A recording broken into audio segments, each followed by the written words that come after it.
Recordemos cuando Máximo Huerta, quien fue exministro junto a Sánchez, confesó todas las intimidades junto a este, diciendo cosas como que mientras estaba dimitiendo, Sánchez solo hablaba de él mismo. Huerta contó al presentador de El Hormiguero cuál es el único recuerdo que guarda del ministerio insistiendo en que ningún caso es lanzar dardos. El periodista valenciano desveló cómo fue la última conversación que mantuvo con el presidente del gobierno, Pedro Sánchez, antes de anunciar su salida del Ejecutivo. Yo no quería nada, ni cargos ni sueldo vitalicio ni ningún cargo que me ofrecieron después para quedar bien. Escuchemos ahora cómo Huertas confiesa a Pablo Motos cuál fue la última y surrealista conversación con Sánchez. Cuéntame cómo fue tu última conversación con Pedro Sánchez. No le he contado, no. Bueno, yo subí con el coche a Moncloa, con el discurso en el móvil, para imprimirlo. Le llamé a Marta Fernández, a una gran amiga periodista, y dije, míralo, ¿está bien escrito? Está perfecto. Y se lo envié a otro amigo que ya no lo es, y dije, voy a dimitir, y entré a Moncloa, me dijeron que se espere. Me esperé en una sala de al lado, que se me hizo eterna. Claro. Se me hizo eterna. Me hice un selfie en un cuadro que hay en esa sala, en un cuadro azul. Esa fue la primera frase contundente de Máximo Huerta ante Pablo Motos, quien aprovechó para indagar por la corta etapa política del exministro de Cultura y Deporte. Me tiraron al precipicio. Esa tarde no me llamó nadie. Pedí el coche y subí con el discurso para dimitir, pero yo había pagado mi deuda con Hacienda y 3 multas, las 2 que me correspondían y la dimisión como ministro, explicó el escritor. Ser ministro lo acepté a los 30 segundos de ofrecérmelo mientras me tomaba un café y un croissant, señaló el exministro de Cultura y Deporte. Máximo Huerta también aprovechó para lanzar un comentario sobre si existía un interés político con sumar al gobierno un perfil como el suyo. Lo que me resultó paradójico es que en lugar de ni un confío ni bueno, pues ha sido... Empezó a hablar de él, de cómo se le vería la historia en el futuro. Palabras que hace poco ahora dirán, le da una puñalada a Máximo Huerta al diario.es.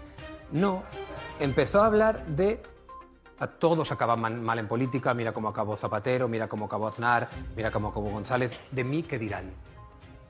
Y yo me daban ganas de decir, padre, que estoy hablando yo, déjeme hablar. Que ya me lo había dicho a mí. Que ya me había dicho en aquella charla de tú a tú, en la que me pidió que me callara y todo, me dijo, siempre se levantó y empezó a hablar de Rajoy, de todo. Dice, ¿ves qué mal acaban todos? De mí qué dirán, qué dirá de mí la historia. Fijaros cómo habla este señor que ha estado en las más cercanía con el tipejo de Sánchez, pues parece ser que no es falso el apodo de narcisista del presidente. Siempre hablando de él mismo y cómo lo verán los demás. Lo dijo alguien de dentro del partido, se limitó a comentar. De toda aquella etapa, que rechacé todo, solo me quedé con el maletín, que está en mi casa. Ese es el único recuerdo que Máximo Huerta quiso quedarse de su breve paso por la política. Y añadió que me dijeron que estuviera un mes callado. Estuve un mes callado no porque me lo dijeran, sino porque no podía hablar. Era incapaz de hablar. Me fui a Londres con mis amigos y me caí en el aeropuerto al ver las portadas. Por su parte, Pablo Motos continuó preguntando sobre el periodo político del periodista valenciano, por lo que el nuevo librero de Buñol prosiguió narrando lo que le ocurrió en el aeropuerto de Alicante.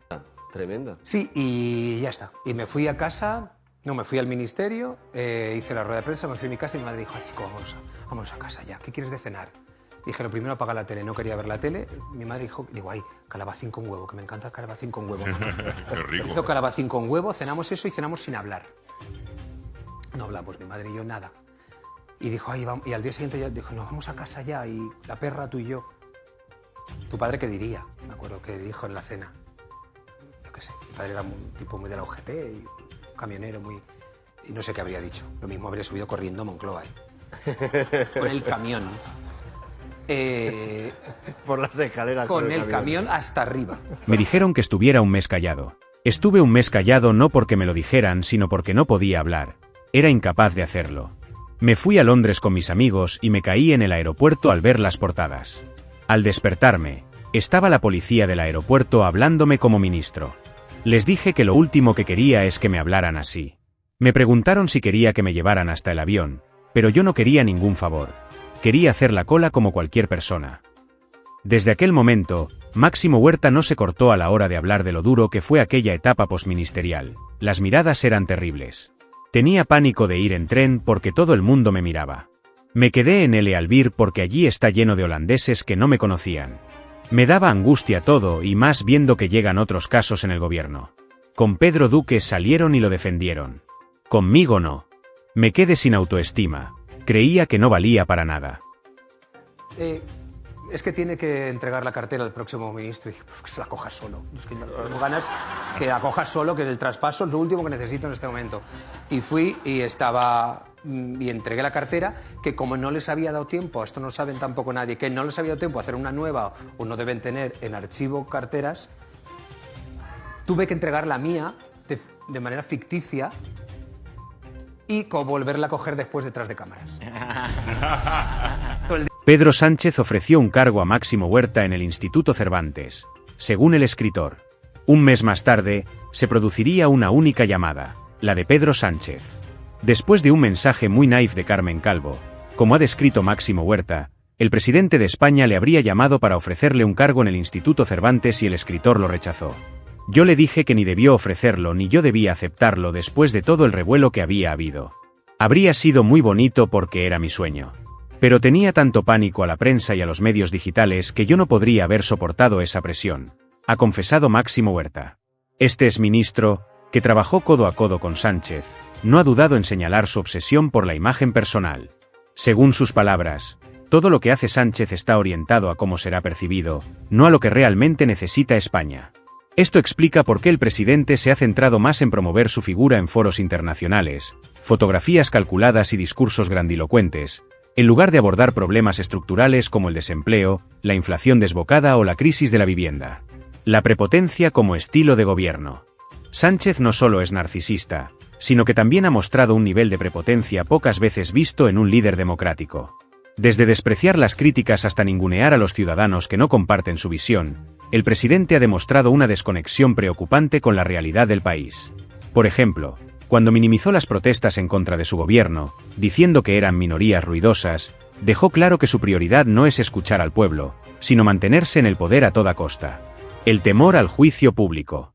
Este exministro también reveló que Sánchez está constantemente preocupado por lo que se dice de él. ¿Cómo no lo estaría, cuando su figura es una de las más rechazadas por los españoles?